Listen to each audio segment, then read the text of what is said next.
Hi friends, வாங்க இன்றைக்கி நம்ம வீட்டு ஓணம் ஸ்பெஷல் என்னன்னு பார்க்கலாம்.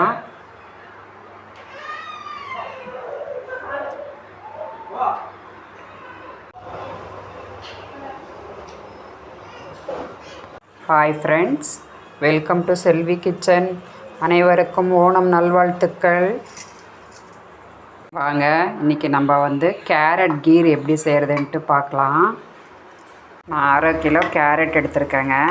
இப்போ நம்ம எதுவும் தோல் சீவி எடுத்து வச்சுருக்கேன். வாங்க இப்போ கட் பண்ணிக்கலாம். பாருங்கள், இந்த சைஸில் இப்படி கட் பண்ணிக்கிங்க. வாங்க, நான் எல்லா கேரட்டையும் கட் பண்ணி கழுவி எடுத்துக்கிட்டேங்க. கேரட்டில் 1 பவுல் நான் தண்ணி ஊற்றிக்கிறேங்க. இதை நம்ம வேக வச்சுக்கலாம். 5 ஏலக்காய் எடுத்துருக்கேங்க. இதுலேயே போட்டு நம்ம வேக வச்சுக்கலாம். கொதி வந்துருச்சு. இப்போ நம்ம இதை மூடிக்கலாம். ஒரு 3 விசில் விட்டு எடுத்துக்கலாங்க. கேரட்டெல்லாம் நல்லா வெந்துருச்சுங்க. இதை ஆறட்டும், நம்ம அப்புறமா அரைச்சிக்கலாம். பாருங்கள், கேரட்டெல்லாம் நல்லா வெந்துருச்சு. கேரட்டை அரைச்சி எடுத்துக்கலாங்க. இந்த அளவுக்கு நைஸாக அரைச்சிக்கிட்டால் போதுங்க. நான் 1 லிட்ரு பால் எடுத்து காய்ச்சிட்ருக்கேங்க. பால் காய்ஞ்சிருச்சுங்க. பாருங்க, நம்ம காய்ச்சின பாலை இதில் ஊற்றிக்கலாம். அரைச்சி வச்ச கேரட்டு இதில் போட்டுக்கலாங்க. இதுலேயேங்க 300 கிராம் அளவுக்கு நான் சர்க்கரை போட்டுக்கிறேங்க. எல்லாத்தையும் ஒரு தடவை கலந்து விடுங்க. கைவிடாமல் இப்படி கலந்துக்கிட்டே இருங்க, இல்லைன்னா அடி பிடிச்சிரும். பாருங்கள், பால் கேரட்டு எல்லாம் போட்டு நம்ம நல்லா கொதிக்க வச்சுட்டோங்க. பாருங்கள், பச்சை வாசனை போயிடுச்சு. இந்த அளவுக்கு கொதிக்கும் போதுங்க 25 கிராம் நான் பாதாம் கழுவி உரித்து அரிஞ்சு வச்சுருக்கேங்க. இதை இதில் போட்டுக்கலாம். 25 கிராம் முந்திரி போட்டுக்கலாங்க.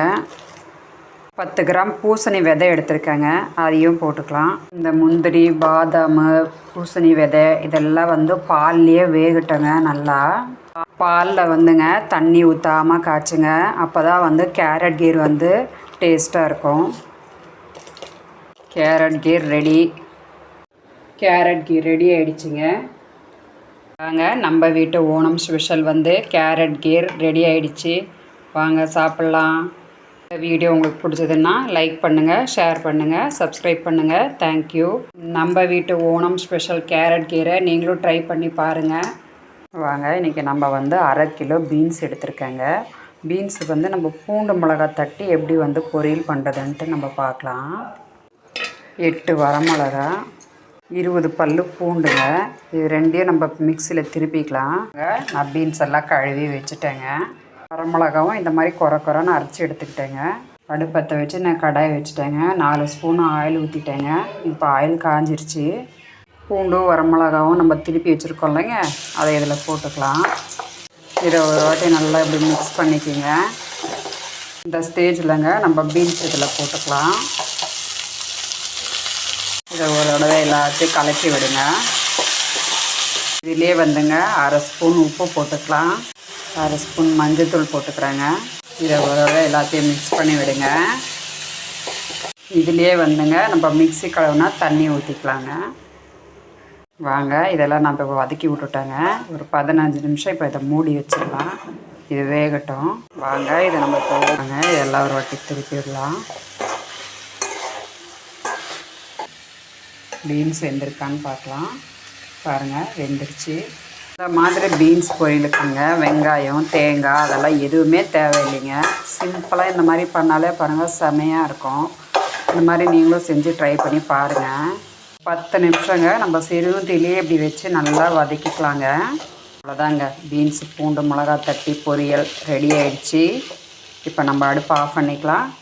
வாங்க, சாப்பாடெல்லாம் ரெடி ஆகிடுச்சி. சூடாக சாதம், வெண்டைக்காய் சாம்பார், பீன்ஸ் பூண்டு மிளகா தட்டி பொரியல், தக்காளி ரசம். வாங்க, இன்றைக்கி நம்ம வீட்டு சிம்பிளான சமையல் வெண்டைக்காய் சாம்பார், சாதம், பீன்ஸ் பூண்டு மிளகா தட்டி பொரியல். வாங்க சாப்பிட்லாம். வீடியோ உங்களுக்கு பிடிச்சதுன்னா லைக் பண்ணுங்கள், ஷேர் பண்ணுங்கள், சப்ஸ்கிரைப் பண்ணுங்கள். தேங்க்யூ. கீழே கமெண்ட் பண்ணுங்கள்.